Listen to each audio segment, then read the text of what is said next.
Hi, this is Josh from the Fun Times Guide, and I'm here to do some roll searching with you right now. Now, what we have here is a roll of nickels and a roll of pennies. And a roll of nickels contains 40 5-cent pieces for a total face value of $2, whereas a roll of pennies contains 51-cent coins for a total value of 50 cents. So I bought these for face value from the local grocer last night. I have not gone through the rolls yet. This is just the way they came from the grocery store. So I have no idea what's in these rolls. And I hope it's exciting because it would make this video a lot more exciting to watch if we happen across some old coins or anything of interest. So let's start with the pennies. Now, you're probably wondering, what am I looking for in this roll? Generally speaking, I'm looking for wheat cents, looking for errors, looking for maybe some foreign coins. And these things I keep all pre-1982 Lincoln cents. Those contain a full bronze composition and are worth about 2 cents a piece because the copper in that bronze composition is worth about 2 cents per penny right now. The value has gone up in the last decades. So looking for right now, and mainly what I expected, a bunch of zinc coins, 1990s and 2000s coins.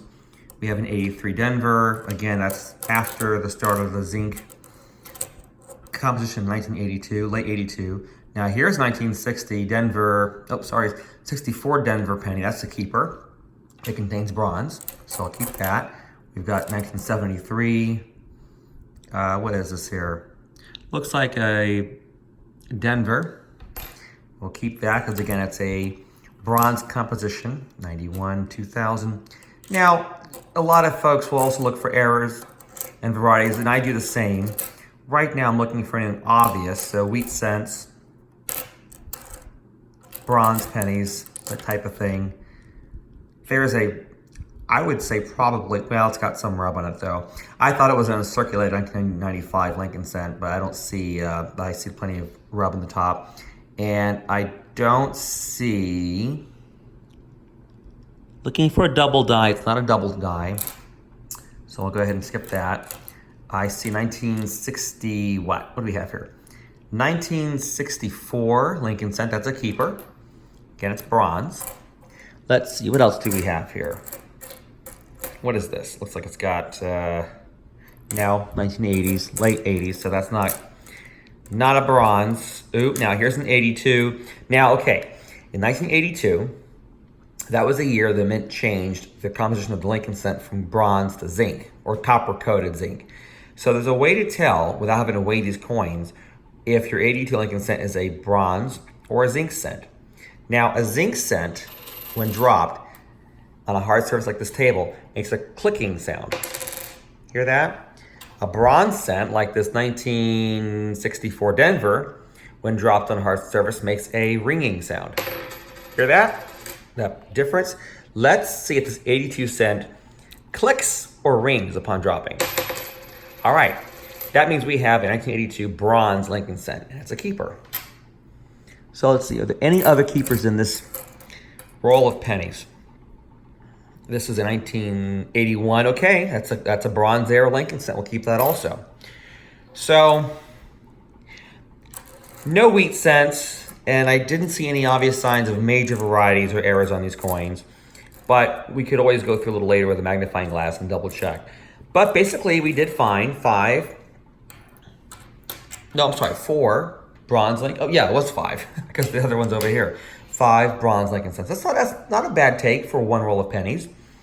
5 keepers. And then now I've got the roll of nickels.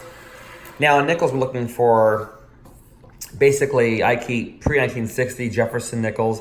I keep the wartime nickels from 1942 through 45, which have a large mint mark on the reverse of the coin above the dome of Monticello. Looking for buffalo nickels, errors and varieties, those kinds of things, and foreign coins too. So let's see what we have in here. Open this roll right up, and hopefully you've got at least 1 or 2 finds anyway. Let's see. Let's dump these coins out and see what we've got here. That's it for that roll. And okay, on the surface, I don't see anything significant. I don't see any obvious signs of war nickels or buffalo nickels at all. Let's see here. Also, another thing to keep among nickels are 2009 coins. In fact, both dimes and nickels from 2009 are very low mintage. And some dealers pay a little bit above face value even for lightly worn or lightly circulated versions of those coins. You won't make a lot of money keeping worn 2009 dimes and nickels, but they are worth a little bit of premium above face value in worn condition. But I won't go head over heels if I find one, because it's not like it's a huge amount of value, but it's worth keeping. And I don't really see, and that's 1979, looks a little older than that, but I guess 79 is now 40 years ago. So those coins, even from the late 70s and early 80s, are starting to look old. Let's see here, 2000 and, what is that, 6? No, you know what? I think this roll's a dud. I don't see anything big in here at all. No particularly old nickels. What is that, 2000 now?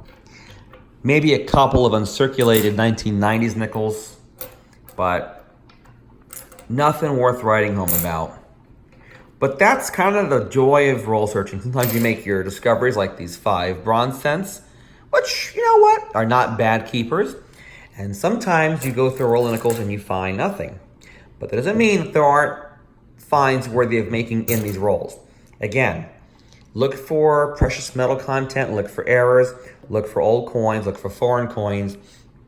You can't expect to find many great coins going through just 2 rolls of coins. You got to sometimes buy many rolls or even boxes worth of rolls to really make some good discoveries. But again, that's part of the challenge of roll searching. You know, it's not always easy. It's not a guaranteed way of finding something worth money, but your chances of finding valuable coins or interesting coins does go up with the more coins you search. And that's why rolls and boxes are definitely worthwhile ways to spend your time looking through coins, looking through circulation coins. So I hope you found this video at least interesting and maybe inspires you to go out and do some roll searching of your own.